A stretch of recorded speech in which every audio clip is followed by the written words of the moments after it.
Hey, everybody, JJ Cooper, Geoff Pontes, another Baseball America Prospect Podcast special edition this week. You're going to get a couple. It's the World Series week. You're going to get a couple of World Series themed podcasts. We're going to do a World Series preview. Going to have a special guest for that one. That will be kind of pretty cool, I hope.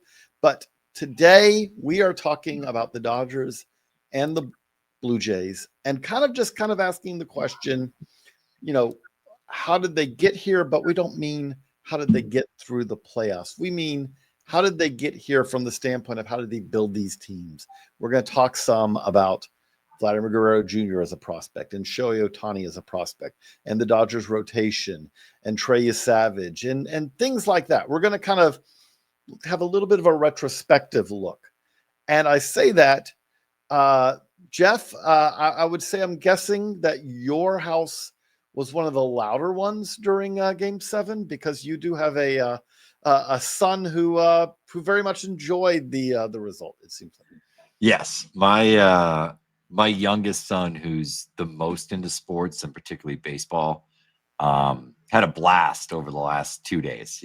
It wasn't just Monday, where obviously they make the World Series, and at 10 years old, he dropped to his knees and was very dramatic, as if he had waited 50 years for his team to make it. I think I reacted with less vigor after the Red Sox broke the curse, but he was really excited. It was honestly a lot of fun. It was two fun games if you were cheering for the Blue Jays. I've covered this organization for all 4 now going on 5 years here at BA, and I enjoy it. I enjoy this fan base. I think they're one of the shouldn't be shocked they're Canadian, but one of the nicer fan bases to deal with. They always show up for my chats, and I get an opportunity a couple times a month to talk some prospects on Sportsnet and some of their pregame shows and stuff like that. So I'm appreciative to the Blue Jays and the opportunity that fan base has given me to cover their team, and I'm glad that some of these positive thoughts I've had over the last couple of years look a little bit less rosy, I guess, because I do think, and we'll get into it, I do think they do things in their own way. They're not perfect, but they are an organization that's been looking to win. We have 2 organizations here that, again, they look to win. They spend, and we're going to talk about that some. But I think the perfect place for us to start here, we're going to start with, got a piece up at baseballamerica.com as you listen to this or as you watch this on YouTube that goes through where we ranked every player on the projected World Series rosters. 52 players. We're projecting them. We're basically just saying for now, we'll update it, but the LCS rosters will serve as our likely World Series rosters. Bo Bichette, we will add on there at some point. If he does get added to the roster, that'll add another top 100 prospect to it. But to just kind of run through the numbers a little bit for that, and then we're going to talk about the top players from that. So 18 of the 52 players made a top 100, and I would say that the names are some of the ones that you would expect. So you have Vladimir Guerrero Jr., Shohei Ohtani, Clayton Kershaw, Blake Snell, Freddie Freeman, Tyler Glasnow, George Springer, Kevin Gossman. These are all top 20 prospects in the game at some point. Then you also got Mookie Betts was not a top 20 prospect in the game. He kind of was a bloomer, but we did have him in the top 100. We had Alejandro Kirk in the top 100, Will Smith in the top 100, Jeff Hoffman, Andres Jimenez, Dalton Varsho, Max Scherzer, as you would expect. Anthony Bonda. Okay, that's maybe the one that maybe we might not expect now, but he was a big deal at one point. But so those are all top 100 prospects. I'm going to play a little trivia question with you, Geoff. I'm going to put you on the spot here. And there's no way. I will not let you dangle on this hook for long because this one's an impossible question, I will say. So, of the 52 players, there are only 10 who did not rank in a team top 30 at some point. We do our Dodgers top 30, Blue Jays top 30, Marlins top 30 every year. 10 players did make that. Now, 3 of those never were eligible. We wrote up as international reports Yariel Rodriguez, Yoshinobu Yamamoto, and Hee-Sung Kim. But those players came over as foreign professionals, and we now no longer rank those as prospects. So, okay. So now we're down to 7, right? There are 7 players who didn't rank in a top 30. Kike Hernandez, we apologize. That is the name that I would say without a doubt I look back on, and that's that's the one that's a regret, right? That's the one that I would say. And I would also say Isaiah Kiner-Falefa never made a top 30 for us, and in hindsight, that's a miss on our part. We'll own that. But both of those had draft reports, and every one of the other ones, other than this one player, had a draft report. We have a report on him from a trade. So I do have a scouting report in there that we did write up of him when he was a minor leaguer. Any guess of who would be the one player who neither was a top 30 prospect and never a draft scouting report, which means you were a top 500 prospect in the draft? So I liked this guy as a breakout reliever, but I think he might have already passed his limits. Or I want to say that I pushed Kyle to put him onto a list at one point, but I think it's Alex Vesia. You are dead on accurate. Well done, sir. I actually did my pre-show work, so I looked at all the stuff that you sent over, so I knew the answer. Okay, so yes, Alex Vesia is the only player who never, did not. And again, we have a report on him. He was traded from the Marlins to the Dodgers, did a full report at that point, but he is not one who has a full report. So all of those, we have pulled out scouting reports from that for everyone, all 52 players over there. Actually, we'll probably do 53 because I'm going to put Boba Shed on that just in case it gets added. So you'll have that. But what we're going to start with here are 2 prospects who were at the top of the top of the heap. And we're going to start with, I will say that when Vladimir Guerrero Jr., who was number 1 on our Baseball America Top 100, but when Vladimir Guerrero Jr. was coming up through the minor leagues, he was a star for what? Like, obviously, he was the son of Vladimir Guerrero Sr., does help, some name recognition there. But on top of that, though, Vlad was the best pure hitter everywhere he ever played. I would say the way to put it. And you look back on it now. When I look back on it now, it's like there are still, even now, like in thinking back on it, where there are parts of this where you say, wow, like, for instance, okay, we've seen what he's done in the postseason and all, but his last season in the minor leagues, he hit 381, 437, 636. The 381 is the number that you're like, wait, did I hear that right? Like, players do not hit 380 in a minor league season. We are gushing about Connor Griffin this year, rightfully. And we're talking about, did you see that Connor Griffin hit over 320 in the minor leagues, as a teenager? Well, in Vlad's case, his version of that is, did you see that I hit 381 in the minors up to AAA as a teenager? Like, there was a reason that he was the number 1 prospect in the game. There was a reason he was a slam dunk minor league player of the year that year. But the thing that stands out is, here we are, and he is what everyone expected him to be, which is harder to do, I would say, Geoff, than, yes, you could say, well, he was expected to be this, but doing that is really hard. You are perfectly positioned in this time to be part of the Vlad mania, and to see, like when he was really breaking out as a prospect.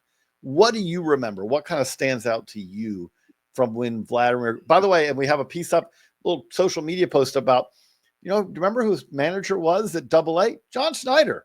So, I could name the 2018 New Hampshire Fisher Cats roster front and back.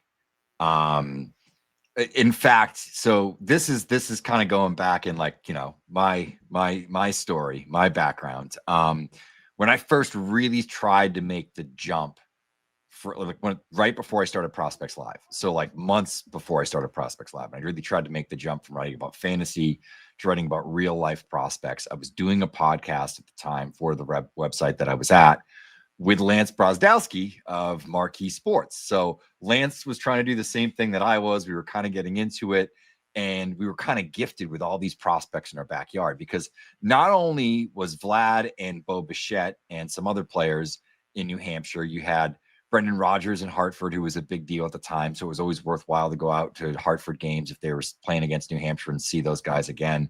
And Rafael Devers was actually in Portland.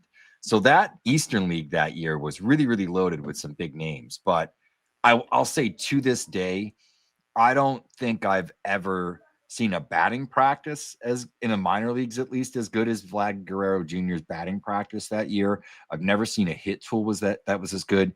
You know, you quoted the numbers. That was after he jumped to AAA, and I think he was 19. He hit 406, 402 at Double A. He hit 402. You know, for a majority of that season, 60 plus games, and then I think 61 games, 402. By the way, 27 strikeouts over that time. Yeah. So like 14 homers, 14 homers, 27 strikeouts. And I think this is the other part of that too, is the first 2 to 3 weeks of that season in particular was incredibly cold in New Hampshire and Hartford. That I actually remember a game in Hartford where the lineup had Lourdes Gurriel Jr. was on that team in the lineup. Jonathan Davis, who was like a leadoff hitter for that team, kind of like a bench guy. Harold Ramirez, Bo Bichette, and then the other side was like Rogers, Grant, Hamps, the speedy light guy who light hitting guy who yes, exactly, from Garrett Hampson. There we go. We're all in the lineup that night, and it was 25 degrees, and there were piles of snow in the seats because it had just snowed. So he was, and like, remember, there were no homers in the first couple of weeks. It was a lot of doubles, and a lot of it was because he couldn't even elevate. So those 14 homers came in a very short window prior to him getting hurt at like the end of May or beginning of June.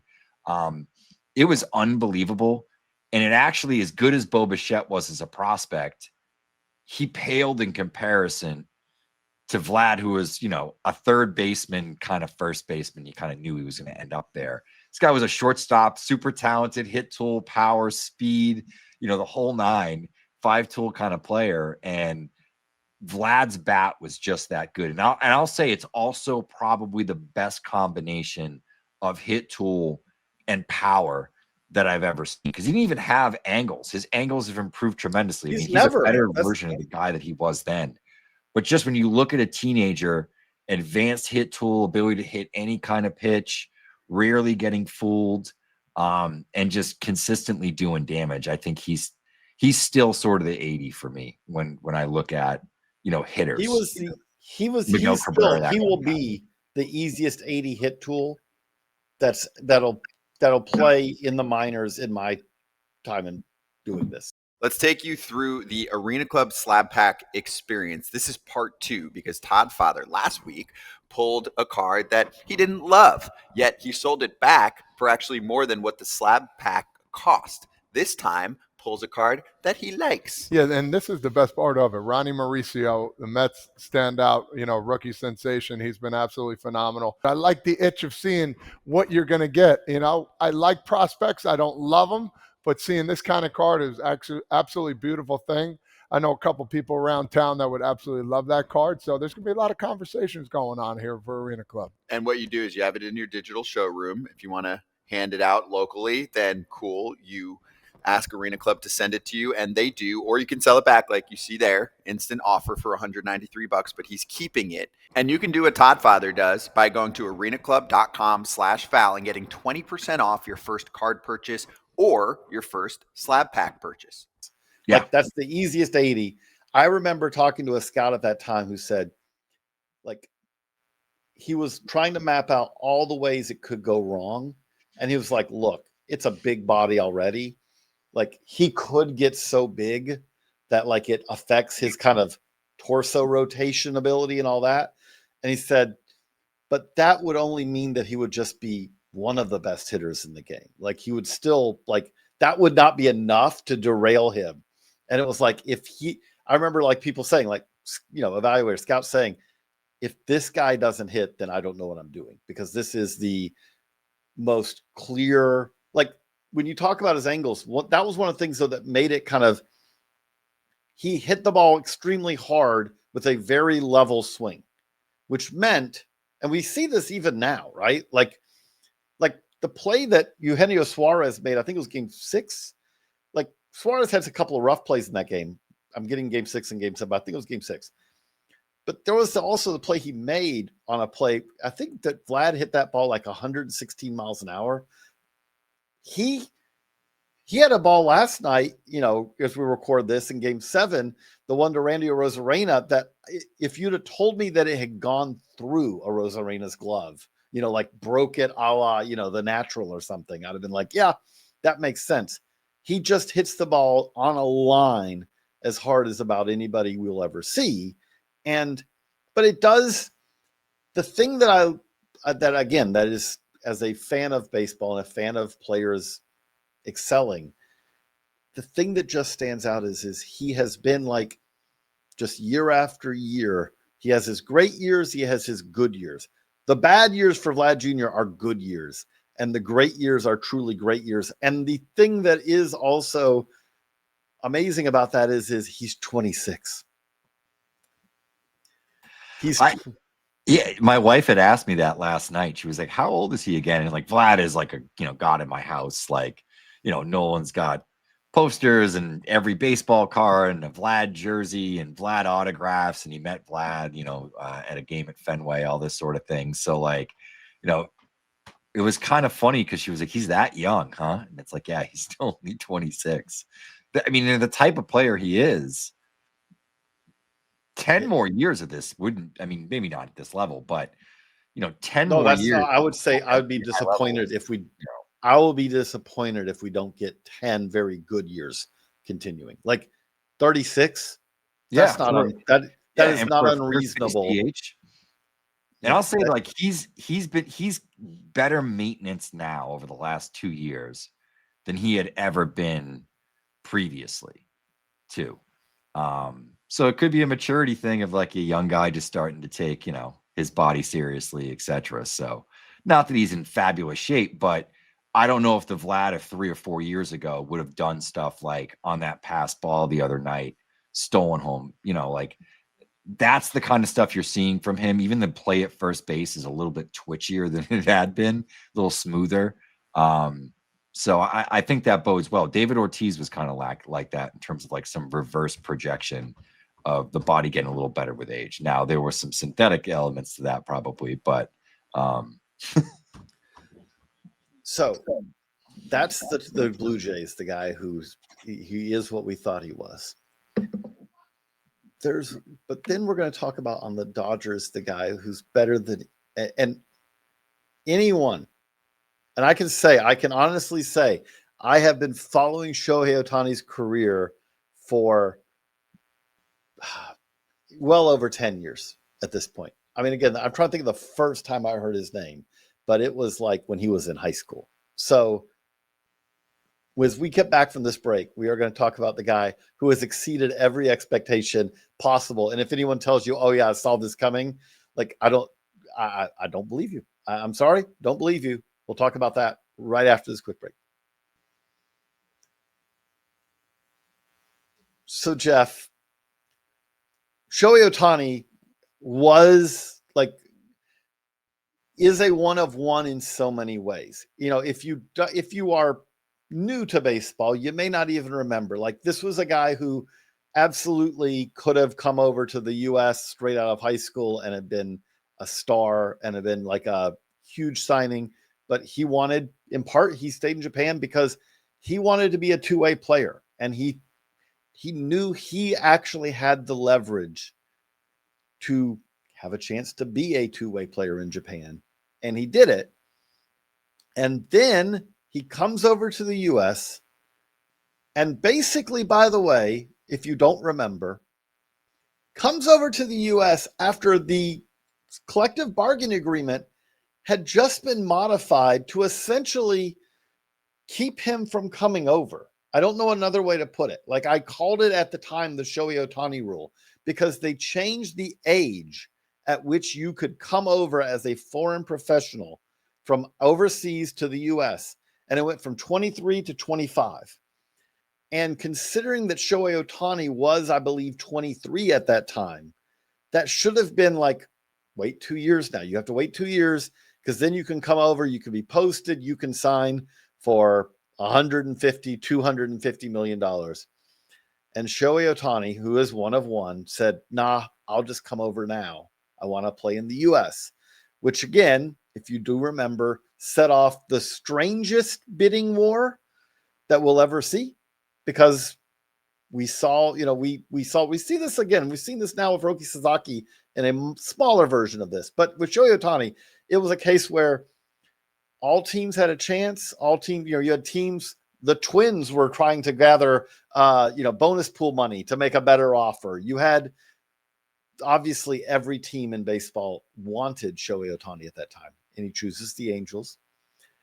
And I want to flip it back to you for a minute here, because the thing that understandably there was a lot of skepticism at this time was Shohei Ohtani said that he was going to do something that no one had ever successfully done. And to preempt it, yes, I would completely agree. We don't know if Babe Ruth could have, because there was no DH in 1916, 17, 18, 19, or the entirety of Babe Ruth's career. If there was a DH, would Babe Ruth have pitched and hit? We'll never know, because there wasn't one. So back then you had to either be an outfielder or a pitcher, and so he chose the right decision. But no one had ever pulled off being a two-way player of any significance. And Brooks Kieschnick and Michael Lorenzen and a couple of guys here and there have done it a little bit, but no one had ever done it as even a regular. And there was a lot of skepticism on that. But there was also, do you remember, there was a lot of skepticism on just what kind of hitter he was going to be.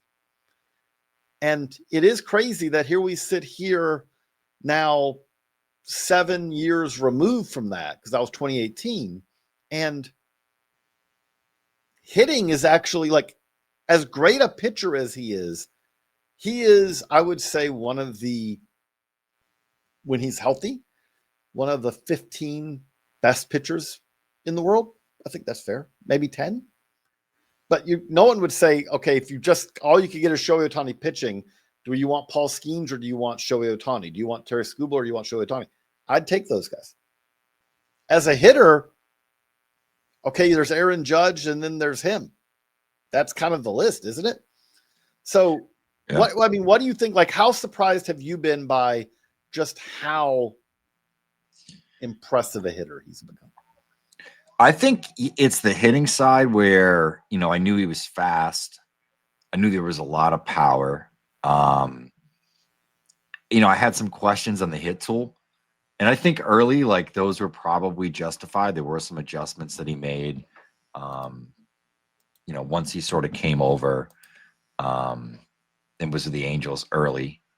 Like, those offensive seasons weren't always great. They obviously weren't bad, but he's hit, another level really since 2023. From being sort of a very good power hitter with, some swing and miss, to being, one of the most dominant forces we've ever seen at the plate. Over the last, 3 years, he's effectively really, I would say, I think 150, 149 regular season home runs. And then on top of it, you saw the pitching, sort of in 2023 and again this year. And we've seen it be even more dominant if they've stretched him out into the playoffs. So it'll be interesting to see what we get next year. If we get, another sort of elite two-way season out of Ohtani. I think it's completely plausible that happens. But yeah, I think I'm less surprised with the pitching. I think coming over, I thought it was one of the best pitchers in the world who also was like a top 100 bat, where now it's more like a top 20-ish starter in the world, 15, with a top 2 bat, and probably top 30 all time. I think even top 100 all time is probably too light. So I think I would say, yeah, like what he's exceeded has definitely been as a hitter as opposed to the pitcher. I think he's been kind of what I anticipated he would be as a pitcher. To go what you just said, last 3 seasons, 2023 through 25 as a hitter, 298, 397, 640, averaging 30 doubles, 8 triples, 51 homers, and 33 steals. That's the average, right? Like he is the thing that stands out, and obviously he is a two-way player, but if you look at like on by wins above replacement, he ranks among the top, like he's not in Trout range. He's not, like he's not at the top of active players, but he's in the top 25 and he's around players who've played many more seasons than him. Like there's still so much to come. The thing that I'll say as far as that, when Ohtani came over, there was never a point where Shohei Ohtani was small, right? I don't want to make it sound like there was ever a point where he was slight, but seeing Ohtani back then and then seeing him compared to now, it is dramatic just how much further he has filled out, which I do think plays a role. Like he's just so physically imposing now. A little bit of story time here. So, like I said, we've covered Ohtani. Ben Badler, I would say, did a lot of it. But back when we were actually all at BA if you go back and you look at old Ohtani coverage, we didn't know he was always Otani. Like when he was in Japan, because again, it's a transliteration of a character. And so like, it's not always 100% until someone comes over. Like I want to be Ohtani. So it was always Otani for Shohei Ohtani. But when he was in Japan, it was like, this is amazing. You're seeing 100 miles an hour fastballs at a time when you really didn't ever see that in Japan. Mammoth home runs. Although again, the hitting was a little bit more erratic at that time. Really a good outfielder too. He would, he did do that in Japan that he's never really done in the US. But so he comes over and I remember I got lucky. I was on the backfields. I heard that Ohtani was going to throw a backfield sim game on the backfields at Angels camp. And this is the week before the major league season. And it is a sim game against low level Angels minor leaguers. And Kevin Maiton, who had just become an Angel because he had been free agent from the Braves because of their international signing illegalities and had been declared free agent. Levon Soto, another one of those guys, was on that team. Guys like that, guys who did not really have full season experience, right? And they're facing Ohtani, and Ohtani is like 91 to 93 on the mound, cannot throw strikes. When he does throw strikes, he's getting hit. They roll the first inning on Shohei Ohtani. Like, okay, let's roll it. Like, we're not going to just have him out here throwing. So, like, I think he got an out or two in the first, and then they rolled it. Second, if I remember right, they rolled it again. And I mean, I'm sitting here watching this, and I'm like, trying to figure out what to make of this because he's terrible. I mean, I don't have another way to describe it. It's like, I know what I saw in Japan, and this bears no relation to it, right? Like, he's throwing 91 to 93. And again, I know it's a sim game, not adrenaline and all that, but I'm like, I saw 100. So that little sim game wraps up, and I'm sitting there and I'm like, okay, I'm thinking to myself, I've witnessed this, I've got video and all this. How big a deal do I make of this? And then I told myself, it's like, JJ, you've seen him in Japan. You know this isn't what he's normally like. It's a sim game. So I tweeted about it. I mentioned like Ohtani had a rough day or whatever, but I didn't like, oh, Ohtani looks like he's a disaster. The Angels are going to really rue the day or anything. Nothing like that, thankfully. Because then he makes his MLB debut, I think against the A's, and utterly shoves. He's like 97, 98. And it's like, and I breathed a sigh of relief, not because, we had been writing about Ohtani and how good he was. So I breathed a sigh of relief from that standpoint, but I really breathed a sigh of relief that I didn't like try to make any sweeping generalizations of, hey, be really concerned about this Ohtani kid. Doesn't look nearly as good. I thankfully realized that this could not be what he was going to be. And I'm very glad that I didn't, that we again, Ohtani was, here's what I would say. We talked at that time, that top 100. I remember us talking about how it's like, it was a year where there was like no wrong answer. I mean, there really wasn't, but that was the year. And I want to make sure that I pull this up right. And so, yeah, it was Ronald Acuna, Vladimir Guerrero Jr., and Shohei Ohtani, right? And we said at the time, these are 3 prospects that in any normal year, any one of them's number 1, and you're thrilled they're number 1. We went with Acuna number 1 because, again, there was some concern about Ohtani coming over. Can you do the 2-way? Can you, is he going to be a star hitter and a star pitcher? All that. We're sorry. We apologize. We got it wrong. Ronald Acuna is an MVP. Ronald Acuna is one of the best players in baseball. But if we had, and Vladimir Guerrero Jr. is an MVP, one of the best players in baseball. But if we had to do over again, yes, Shohei Ohtani would have been our number 1 prospect at the time, because those guys, as we talked about this, like the 3 home run, 6 inning shutout inning, 10K game is, you could argue the greatest game in postseason history. We can talk about. I would honestly argue that might be the greatest performance in like North American team sports history. Just from a single game of being able to do all those things, I can't think of anything that's even close. Because that's the thing I would say is that, like, you can say, I've heard people say he's a generational player, and I just want to keep making this point. He's not a generational player. Generational players come around once a generation. Mike Trout is a generational player. I know he's been hurt lately and all, but Mike Trout had a stretch where he was, for 5, 6, 7 years, the best player in baseball. That is a generational player. But if you said Aaron Judge, generational player, you can say like he is the best player of this era, and he stacks up with the best players of other eras, right? Like, you can say how Mike Trout compared to Barry Bonds pre-PED edition, right? Or you can say, how does Aaron Judge compare to Mark McGwire PED edition, or things like that. Those are generational players. We have no one there's no one to compare Shohei Ohtani to, because no one else has done this. And again, I will note, Babe Ruth did get a chance to, because he had to choose one or the other, because you could not DH.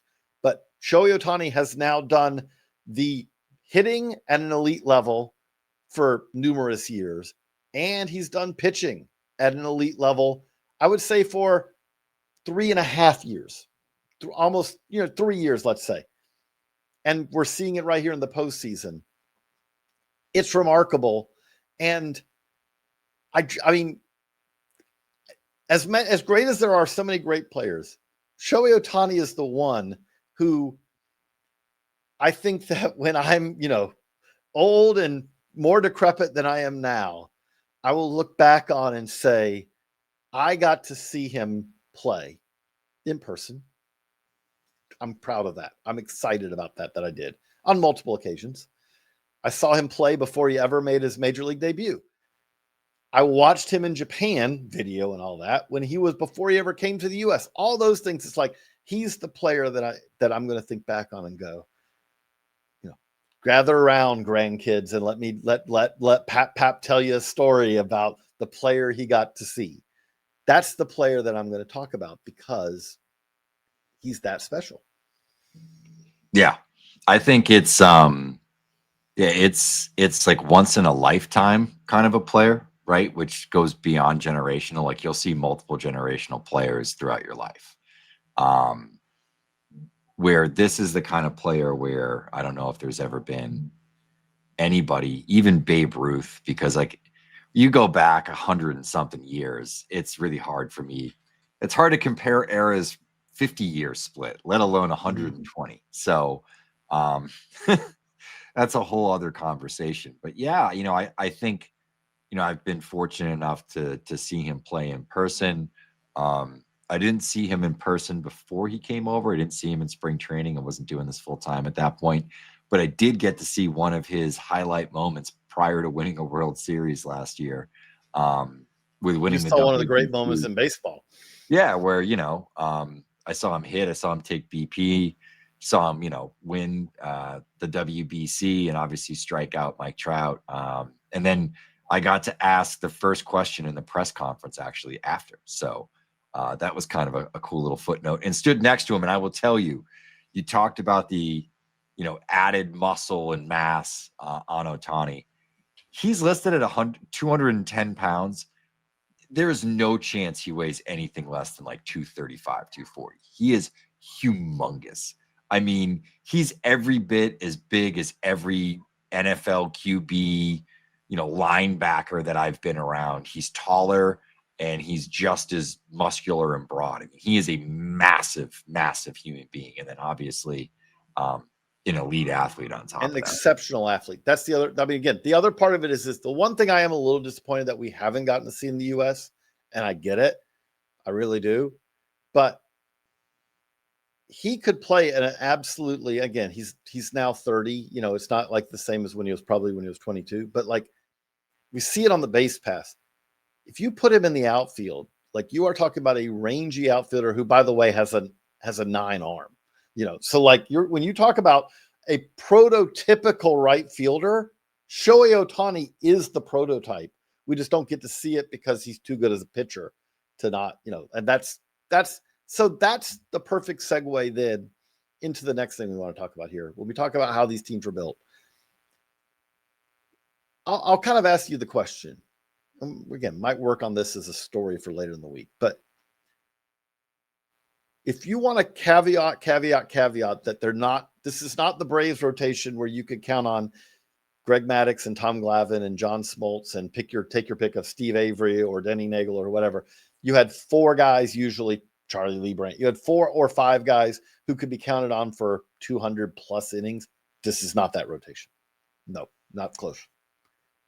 If you want to say maybe one of those Yankees rotations where you had Mussina, where you had Clemens, where you had you could pick out some of those rotations that were very good.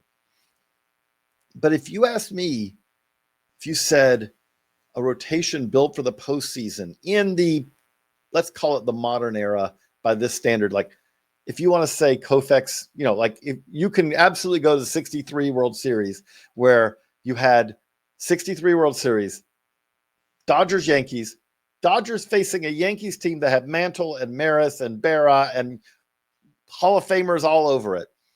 And they allowed 4 runs, I believe, in 4 games.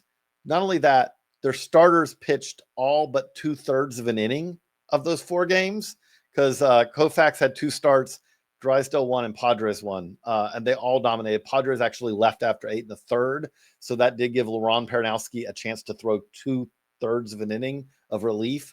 So it's hard to compare that to what we're talking about now, where you have the Dodgers had a wild card round and then a division series round and then the LCS, and now they have the World Series. But that said, this rotation, the way that Yamamoto is pitching, the way Shohei Ohtani is pitching, the way that Tyler Glasnow is pitching, the way Blake Snell is pitching, this rotation to me, you could make the argument that we'll see what they do in the World Series. Obviously, they have to do that for this to be the case. But I think you could argue that this is the best rotation built for a postseason that you really can that has been constructed. Not that you could construct, because obviously you could add Tarek Skubal and Paul Skeens to it or something, but that has been constructed. Am I overboard there? No, I think, you look at all these guys, you have a multi-Cy Young winner in Blake Snell, Tyler Glasnow, who, durability has kind of been the issue with Glasnow. But misses bats anytime he's healthy. Yeah, I mean, if you ever got a 200 inning season from Glasnow, he probably wins a Cy Young.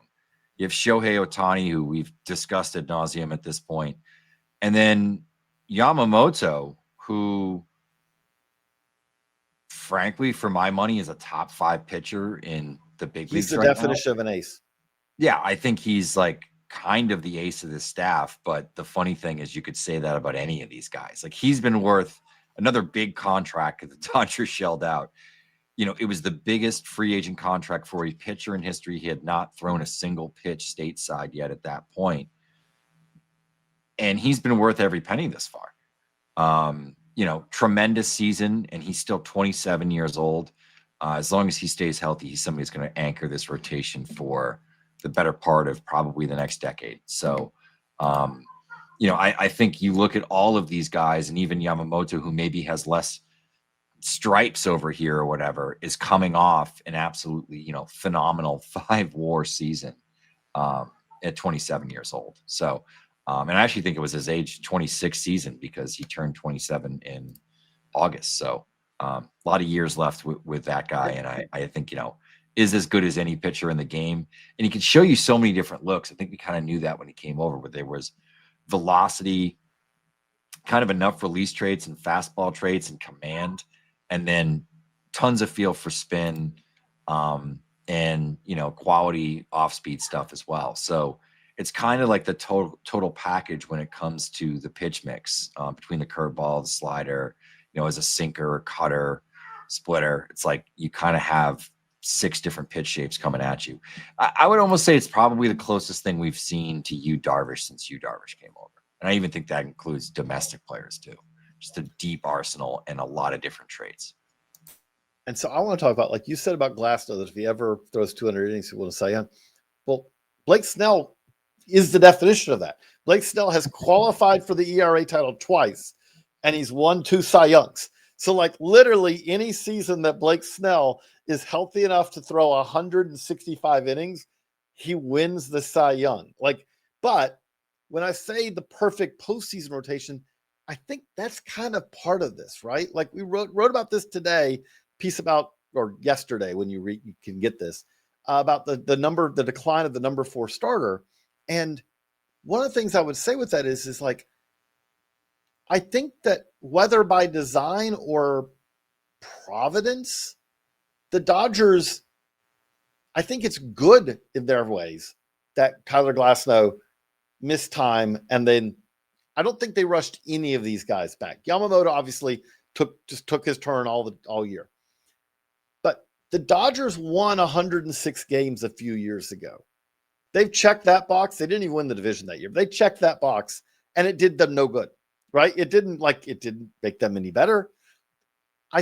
They now, when you say about their resources and how much they spend and all that, one of the things that it does kind of allow them to do is to say, hey, Clayton Kershaw, Emmett Sheehan, Dustin May before we trade you, Tony Gonsolin until you get hurt, Ben Kasparius, Justin Robleski. We could just go down the line. They have all these pitchers who their job is to get the team to September. And it really was September that all of a sudden you had a healthy Snell, a healthy Glasnow, a stretched out healthy Ohtani back from TJ, and Yamamoto. And from that point on, it's like, yep, this is the team that everyone's feared all year. And we've seen this in the postseason, obviously, just mowing through opponents. But what I say about that is having Blake Snell fresh, having Tyler Glasnow, having Glasnow fresh, having Ohtani fresh is a benefit for the Dodgers at this time of year. A very short little aside with that. Like, we have the Snell outing already.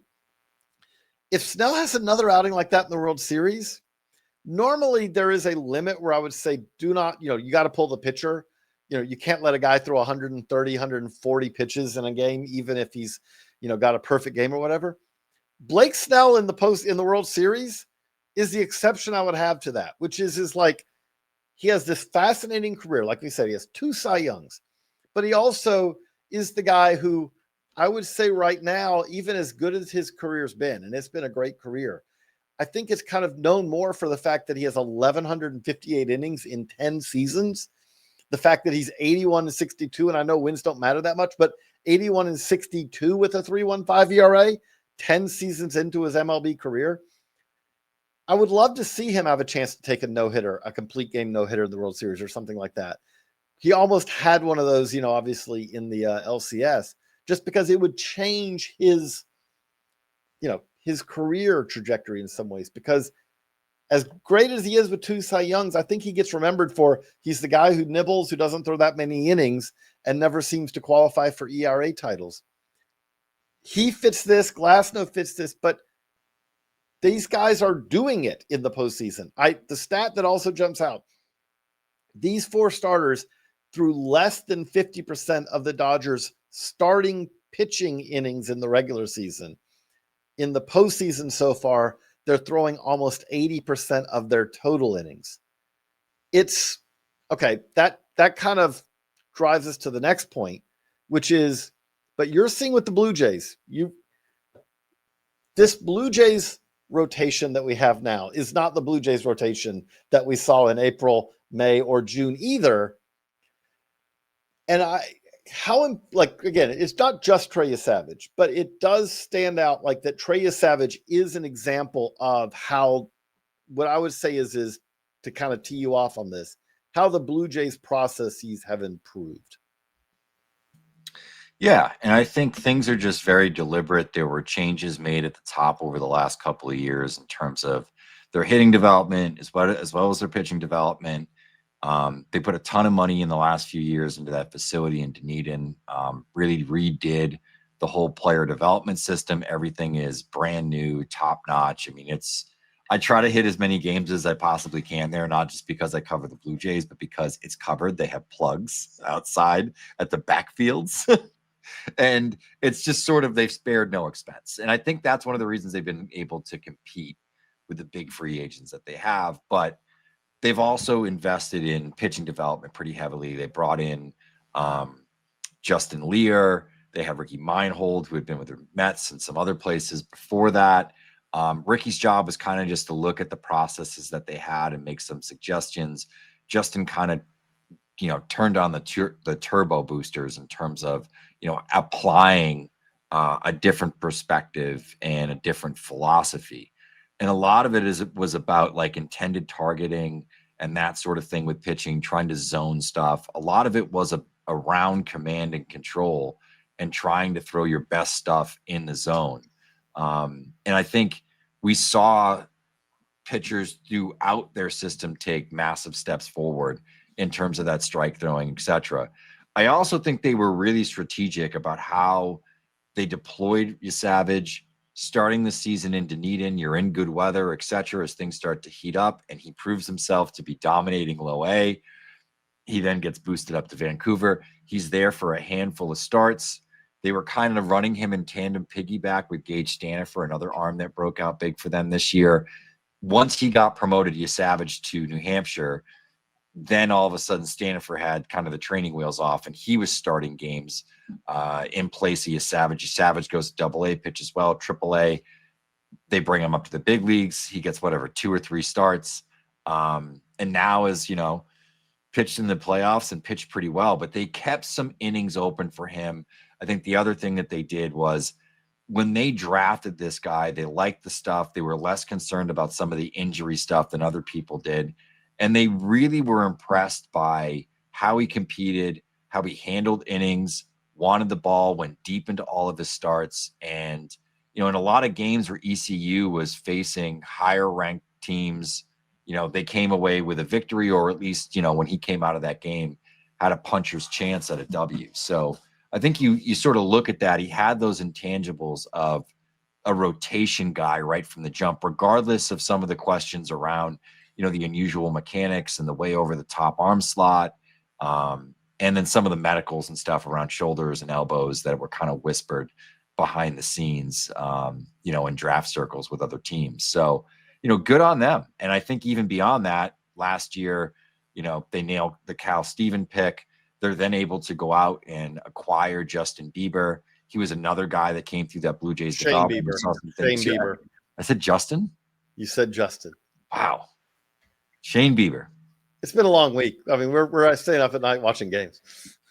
I'm just bad with names. But anyway, so they acquire, he's Canadian at least.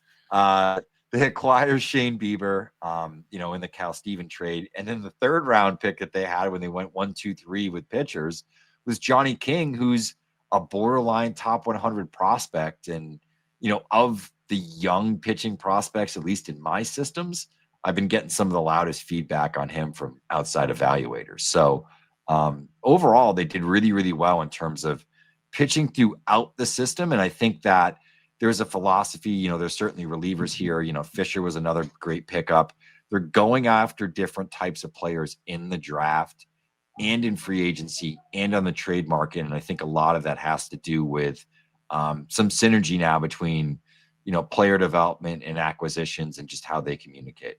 And I've had the scouting department tell me that directly. So you hit on it, like having it. I think it's a massive developmental win.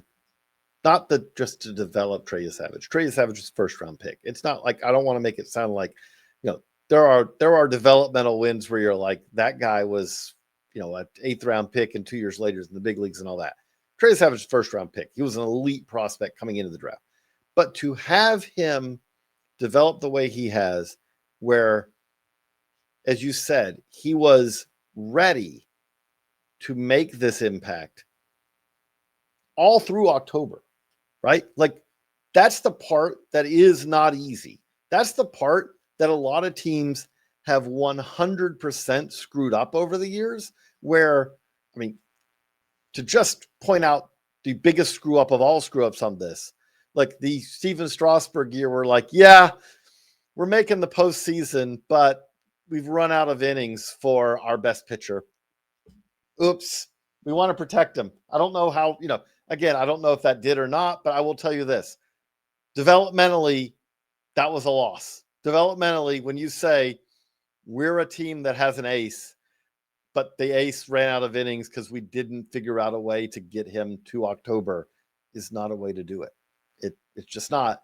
What the Blue Jays have done here, where I didn't even say slow played him, but they did it in a way where they're like, it's important that he's going to be at his best at the most important time of the year, in the games that matter the most, because the games don't matter in the Florida State League like they matter in the postseason in Toronto. And he's done it. And they are not, and let's just be clear, they are not here. We are not talking about the Blue Jays on this World Series preview podcast without that. No, that's just simple as enough. But the other thing about this is I do want to kind of touch on this a little bit more, talk a little bit more Blue Jays here, which is, but it's also guys like Addison Barger, right? It's also guys like Alejandro Kirk is a developmental success story. And it's a credit to Kirk, but it's also a credit to them, because, this is a team that at one point they had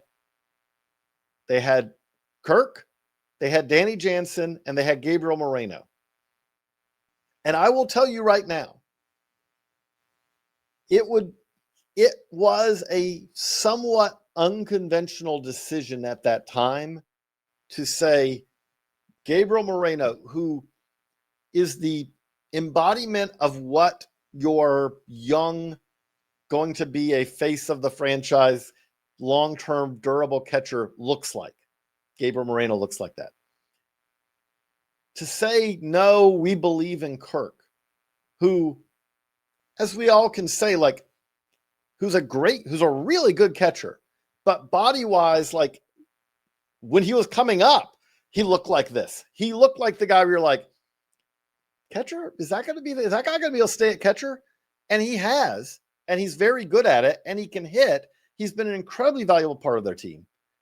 And that's the developmental win. Addison Barger is a developmental win. You could, signing Ernie Clement off the scrap heap and having him be a very useful and valuable player. George Springer's bounce back obviously is a win. But to me, there are some of these players like Kirk, like Barger, like guys like that really fit into kind of this story as well. Like, that really are kind of vital to this, aren't they? Yeah, I think, we talked about Vlad Jr. We know what kind of win that was obviously a big signing from the moment he signed. But I think you do look at Kirk now and, had a couple of seasons where he dealt with some injuries and the bat wasn't quite there. But has put together 2 4+ WAR seasons now, is kind of sneaky one of the best defensive catchers in the game. I think that was one of the things that I enjoyed most about the Seattle-Toronto series, where you were seeing two great defensive catchers out there, that there weren't a lot of misplays. And, both very good blockers, good framers. Riley might be a little bit better of a thrower than Kirk is, but Kirk isn't a bad thrower, of course. Had a nice pick throw last night, almost picked off a play at first base. But, I think you look at him too, just from the standpoint of the bar is lower for catchers offensively. And he doesn't have a ton of power despite having all this mass, right? But he's one of the hardest guys in baseball to strike out. He takes his walks, hits for consistent average, kind of puts the ball in play when you need him to. Does a lot of those things that I think maybe go unnoticed in sort of the stat line. Waxing poetic like a 70-year-old baseball coach right now. But I think catchers like this who, provide above average to average-ish offense are worth their weight in gold if they're a plus defensive catcher. And that's what you get with Kirk. And I think we see with teams that win, quality catching more often than not is kind of the backbone of those teams. We look at Seattle, obviously good catching. Will Smith, good catching, there as well. And, William Contreras, who's been one of the best catchers in baseball as well for the Brewers. The final four teams even all had elite catchers. I think you need a guy like that to get here. Speaking on Barger, I think there's still more left in the tank. I think we saw an inconsistently really good season for him this year. Maybe is better long-term at third than he is in the outfield, but you're probably not going to see a lot of run at third with a guy like Ernie Clement. But offensively, he has played some in the postseason even there. Yeah. But, hit 21 home runs, can drive in runs. He's always going to strike out a decent amount. He's never going to walk a ton, but still only 25. And I think that, we haven't necessarily scratched the surface on what the ceiling is. This could turn into like a 30 homer bat. It could go the other way. I think as we see the contact continue to improve. But he had a really good year, kind of some ups and some downs. But overall was, an above average bat for them and is a pretty solid defender at multiple positions, has a plus arm in the outfield or at third base. He's a really useful piece for him. And I think, some of, we'll say more of the role players on this team have a lot of versatility, can play a few different positions. And I think that's helpful in terms of, when they get into, situations strategically where they need to put their best defense out there or, spell a guy if there's, struggles or injuries, etc. They are sort of equipped with a decent bench to be able to do some of those things. So I think Barger is still on the upswing. I think we're kind of seeing Kirk in his peak right now. And, frankly, I think is probably, even with as good as George Springer has been, he might be the second most valuable position player on this team behind Vlad, just for all that he provides you behind the plate. Well, we're going to see if Bo Bichette, he says he's ready. We'll see if he joins back as well, which obviously will be a big boost.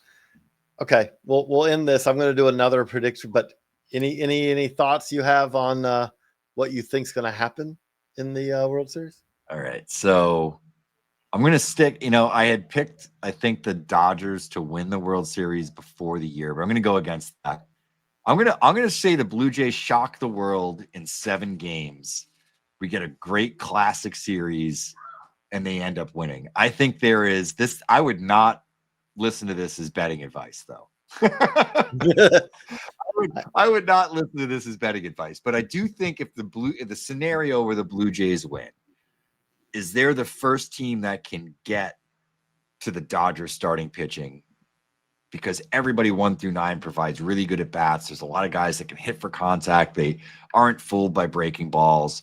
And there's a lot more power in this lineup than there was in the Brewers lineup. So I think some of the things that we thought could work in the favor of the Brewers, the Blue Jays have that. Plus they have a lot more impact, even from their bottom of the lineup guys can still sneak a couple of homers. It's more 15 homer power as opposed to like 5 to 10, like a lot of those Brewers guys. They're a really good defensive team. They make a lot of plays in the infield. It'll be interesting to see if maybe Springer gets moved to an outfield spot if he's healthy enough. Because Bichette maybe is best as just the DH right now. I really like the way the infield looks with Jimenez and IKF, though. I think that's one of the things. It's been a huge benefit for them. They don't win those games if they don't have that middle infield defense. No, I don't. I follow what you're saying. If Springer's knee's okay now, obviously he took a ball off of it. Like that would be. I could see where that, or like I could also see. Got a few days here, like does Bo Bichette become like? Is it possible that he becomes a second baseman maybe for a couple? Is that crazy to think? Like I don't know. Because again, I do think that he's not like you do not want him going right back out there to shortstop. Their defense is too good right now. Yeah, I think that's really what it is. And, then the question becomes like, is Nathan Lucas, who's been really good for them, kind of out at the same time? If I'm sacrificing Nathan Lucas's bat when he's, that's not killing me. I mean, he's been fine. He's, moved runners along. He's had a good playoffs, but, I don't know if that's a massive difference. I think it's maybe the difference between him as an all-around player versus what you feel you get from IKF, just in terms of the bat. It's probably going to be that Bichette slides into shortstop if he is a full go, and then Jimenez, platinum glove at second base, moves back to his natural position. But Jimenez has played great there. I think that's a benefit. They are a very strong defensive team. I think kind of in the outfield, in the infield. Obviously, we just talked about Kirk's catching. But the pitching worries me against the Dodgers, frankly. I think I'd be crazy not to say that. They now get to kind of reset the rotation a little bit. I assume they'll probably go Gaussman, maybe a Savage again in game 2, because they like to pitch him at home as opposed to on the road. And then we would see Bieber, Scherzer, and then potentially Gaussman or maybe even Bassett. I don't know, but probably Gaussman if they made it that far into game 5. And then whatever happens in game 6 and 7, kind of all hands on deck at that point. It would be great to see it be a series. I'm going to pick the Blue Jays here, but I wouldn't bet my money on it. I'm going to say Dodgers in 5. Yeah. I hope you're right. I want 7. Pick. I want 7, but I'm going to say that's Dodgers probably in 5. The smart pick. Yeah. I just think this rotation right now, I do think that, yes, I think the Blue Jays lineup has enough to do some damage here, but the rotation is just so dominant right now, and Roki Sasaki does give them, actually, it looks like a closer, makes the bullpen deeper than we thought it was, which obviously we thought it was shallower than shallow, and it hasn't really mattered yet because their rotation has been so good. We'll see. It's going to be fascinating. We're all excited to see it. We'll have more here at baseballamerica.com. We'll have more podcasting. We're going to do another full World Series preview, focusing more on the matchups and all that. For Geoff, I'm JJ. So long, everybody.